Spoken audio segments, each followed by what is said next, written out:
Welcome to the Prolific Pulse Poetry Podcast. This is your host, Lisa Tommy Unloved. And I'm so happy today to welcome Kathrine all the way from St. Francis, Wisconsin, a little bitty town.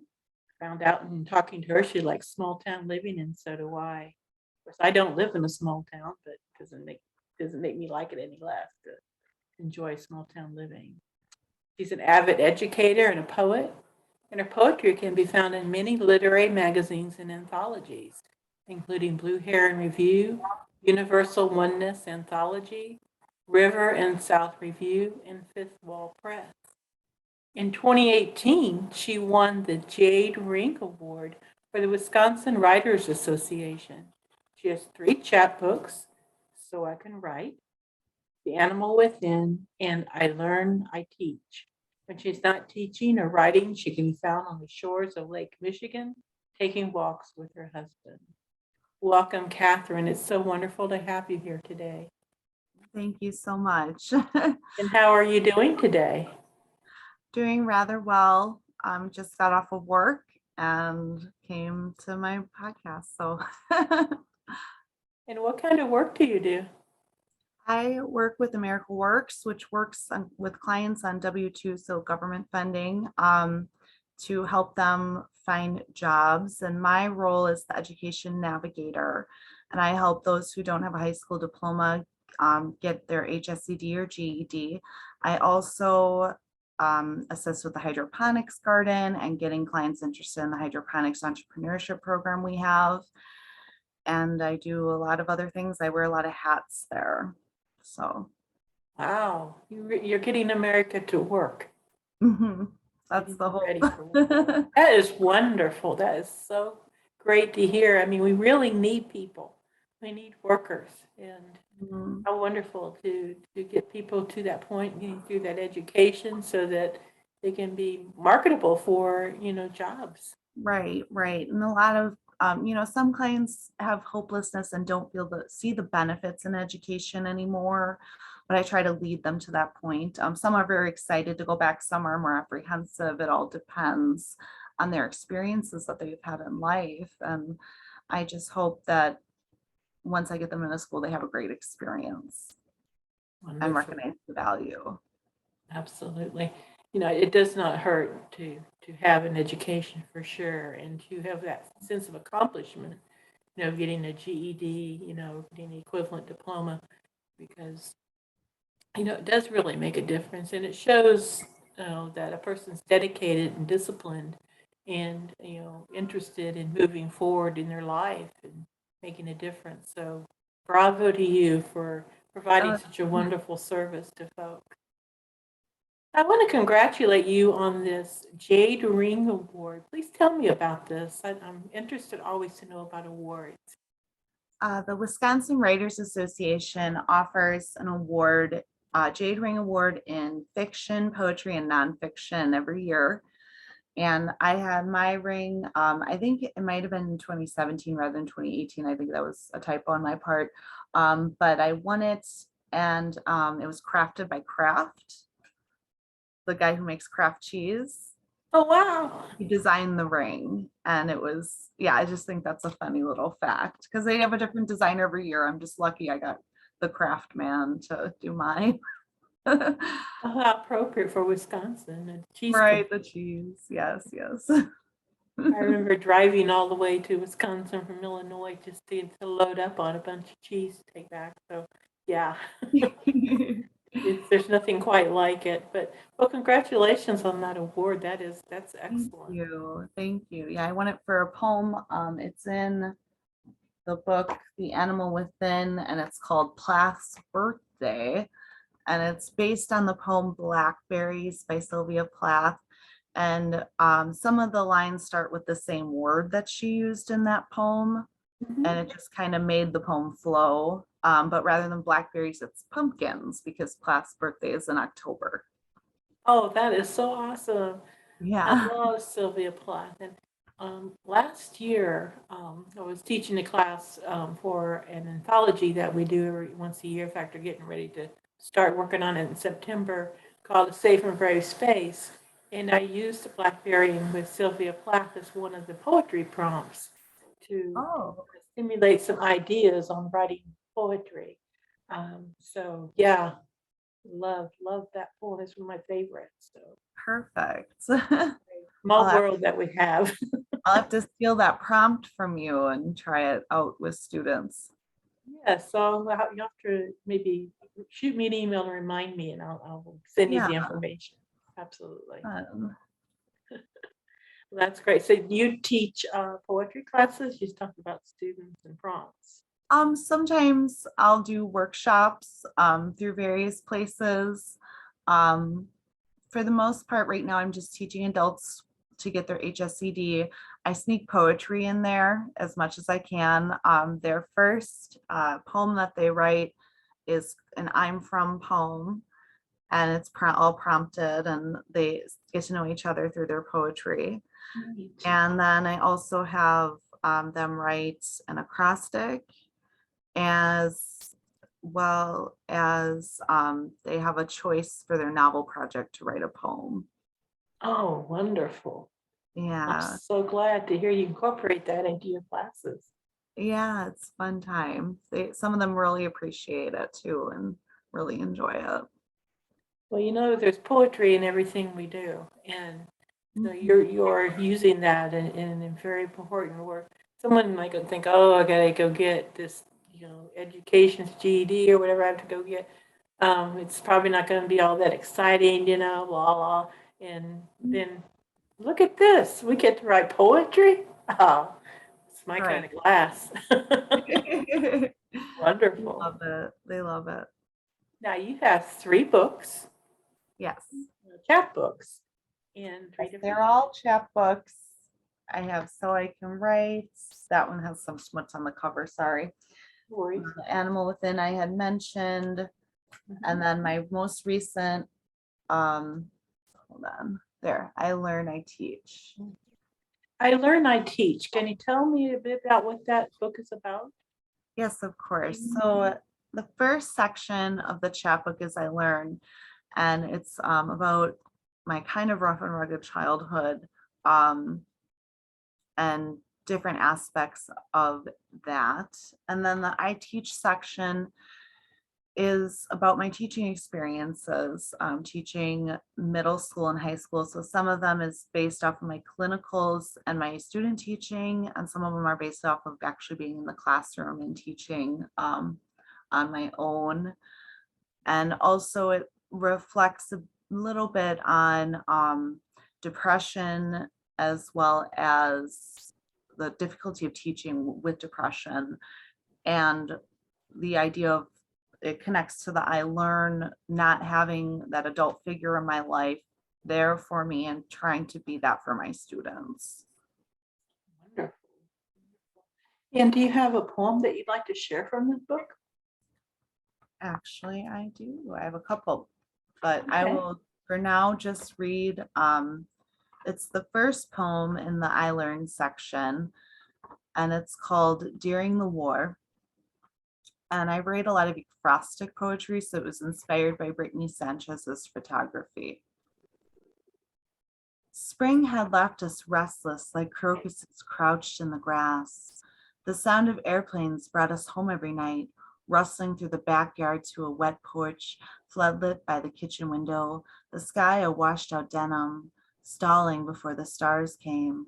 We stumbled up the wood steps, and the whoosh above made us cover our ears. We were young, and our eyes rolled up like in death to look. We were young and knew nothing of disaster or a longing for home. We were always home. Could smell our stepdad's vodka before it hit the glass. The planes flew just above our roof, so close we thought we could just reach and grab a wing. Beautiful. Love that. Love your flow. Really nice flow with the poetry. Oh, thank you so much. And do you have another poem that you'd like to share from one of your other books?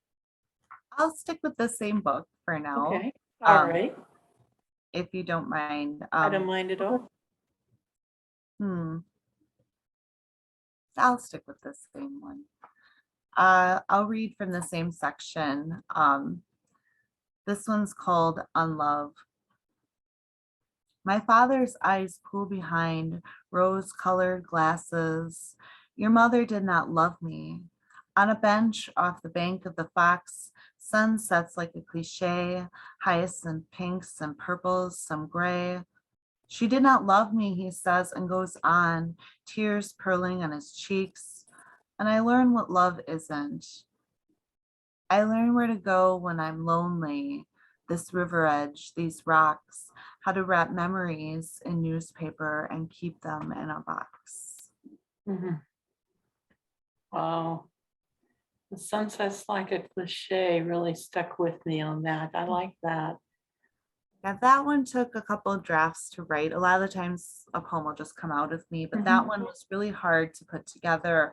And I was lucky to be in Margaret Rosga, former poet laureate and a very big Wisconsin activist. She actually did the marches in 67 across the viaduct and for equal housing. So she did a lot of marching during MLK times. And I was very lucky to be in a couple of her workshops. So this workshop specifically, I was able to get that poem out of me. And I can't express enough the importance of workshops and going to different poetry events and things like that to be able to get it out.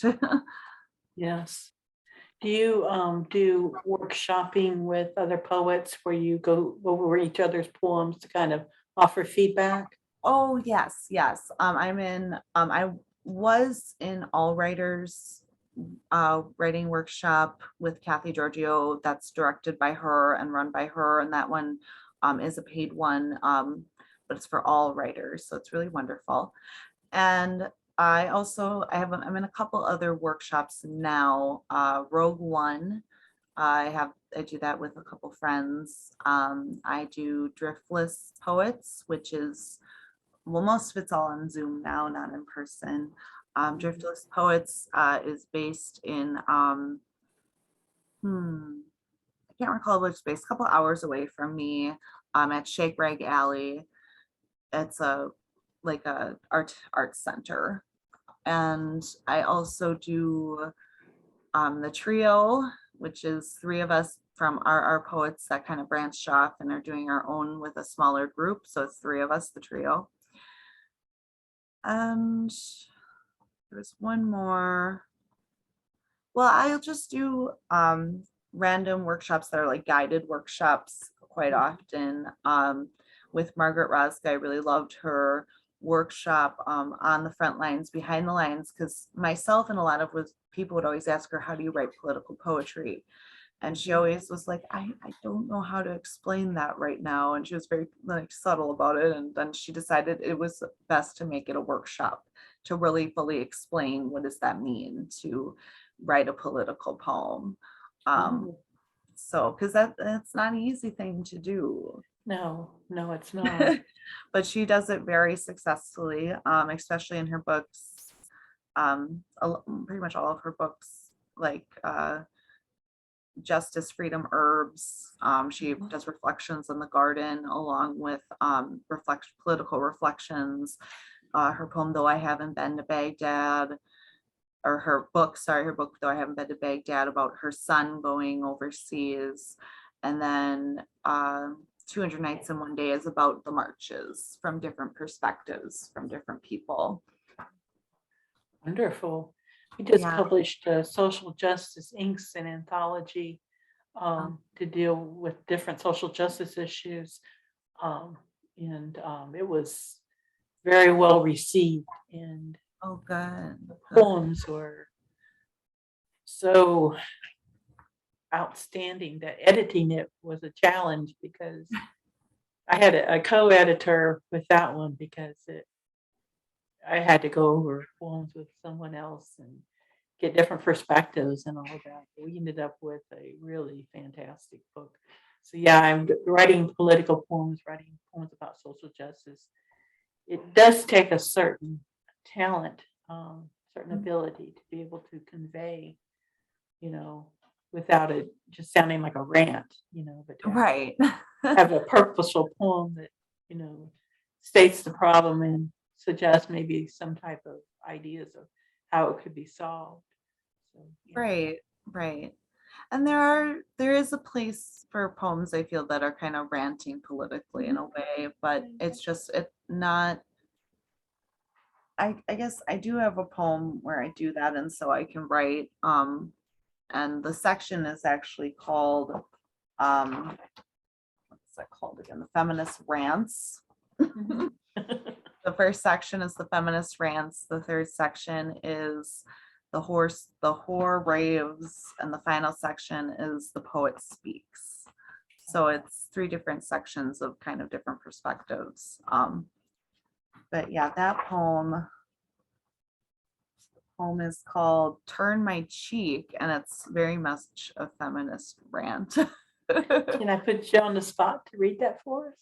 Sure, I can read that one. Turn my cheek.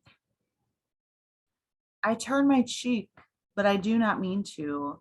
I cannot see where the us versus them is coming from in terms of white versus black and brown and yellow and tan and all the people who have been labeled them, even though they are a part of us.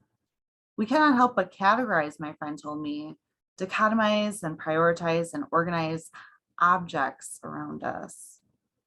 Wait, I thought we did this already. Homo sapien. Let's evolve again. Let's stop turning our cheeks and see color. Let's mix it all together. You know, that whole melting pot idea without losing the flavor, the spices of culture. Privilege is on my lips. I see it like a Estee Lauder glass shimmering as I talk. I understand it is blasphemy that I speak of a utopia when I am one of the ones who keeps the gate closed to one of the notoriously dubbed others. Please don't consider me just an ally in this fight. I have my own understandings of what it is to be a second-class citizen, an other in my own right. Let's not categorize our otherness and unite. Let's not make this a debate of who was hit harder by this fuck show we understand as normal, not make inequalities among unequals. What are we fighting against? Do we know our enemy, the face of the oppressor? I hear people scream patriarchy, white, heterosexual, cisgender, upper middle class, middle-aged, able-bodied males. Let's be honest here. The enemy does not have a gender, a race, a sexuality, a class, an age, a sex. This thing is a whole new animal we all helped create and keep feeding.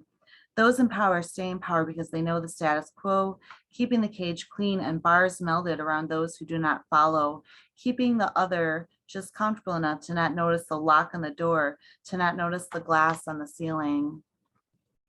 Racism and sexism do not exist anymore, friends tell me. Yes, most are white as Christmas. Yes, most have a penis and consider themselves men. Yes, those people do have an idea what they are talking about. Things are getting better, but they are not straight up better. It is, I can do anything I want to, despite my identity better. It is, look at all the things I have accomplished, even though I am not white better. It is, I am making more money than women before me, but not the same as a man better. Every accomplishment has a disclaimer, every achievement an apology. One person rises, another falls.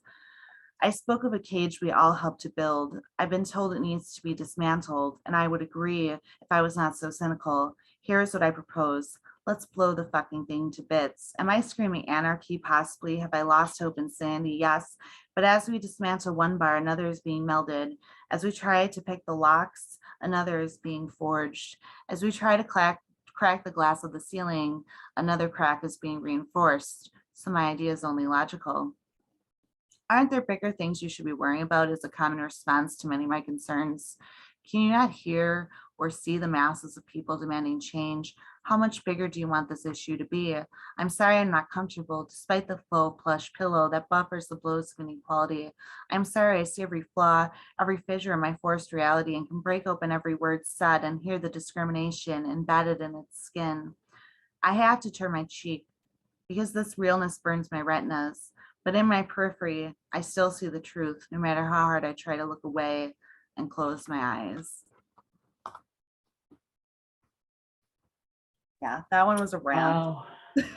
Well, no, it was a rant, but it offered food for thought. It offered possibilities. So, Thank yeah, you. Thank I you. would have put that in my book if you had submitted it. Oh, thank you. Good to hear. Now, which book did that come from? That comes from my first chapbook, So I Can Write, published by Cyberwit. This one, the cover's all messed up, but my cousin Brittany Sanchez actually did the cover, and it's a Barbie doll. You can kind of see it, maybe not. It's a Barbie doll, and her face is fine, and then it's a double image, and the other one she's covered in mud. Um, So I it, did it's my see favorite. those on Amazon. I saw those on there. Yeah, it's available on Amazon as well as on Cyberwit Press at their website. So, and well, this one's not available in Barnes and Nobles, but my other two is on Barnes and Noble website too. Okay, great. And Excited. you have a Facebook page for your author page? Yes, author Kathrine Yetz, no E before the R, and a website as well. I have a website, so just Google me, you'll find something. And I'm on Instagram too. I don't post as much on there, but I think I followed you everywhere that I can follow you on there. oh, good. Yeah, I'm in Instagram quite a bit because I do a lot of promotions. But Oh, do you have another poem you'd like to share with us? certainly. I was gonna stick with I Learn, I Teach, but I think I'm gonna go ahead, since we mentioned Plath's birthday, I kind of have to read it. Okay, wonderful. This one got me my jade ring, and as I said, it's inspired partly by Plath's poem Blackberries, and it's called Plath's birthday. Nothing but pumpkins left to right, with ivy swirls curls around my boot, and a cornfield somewhere at the end of it, mazing. Pumpkins, big as my head, fat, with star glistening seeds and guts. I had not asked for such orange, burnt as the ember of my cigarette. They love me. They wait for picking like girls at a bar or dance. Overhead, the crows caw. Theirs is the voice of autumn, of pumpkin ale and cranberry moonshine, bits of last night's ashes in the sky.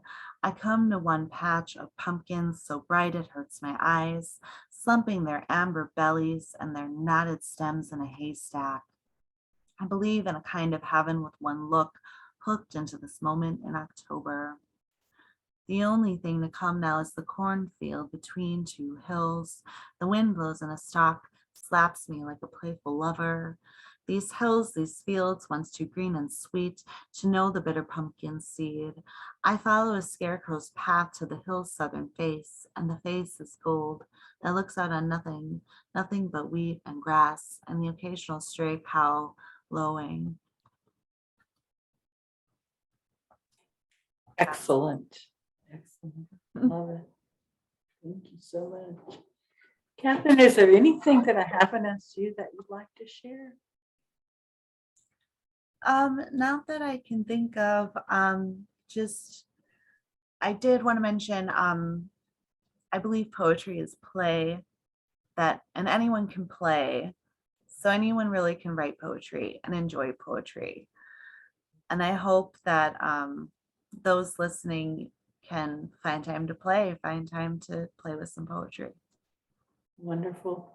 Thank you so much, Kathrine, for coming on here today. I wish you nothing but the best. Many blessings to you. Thank you. Thank you.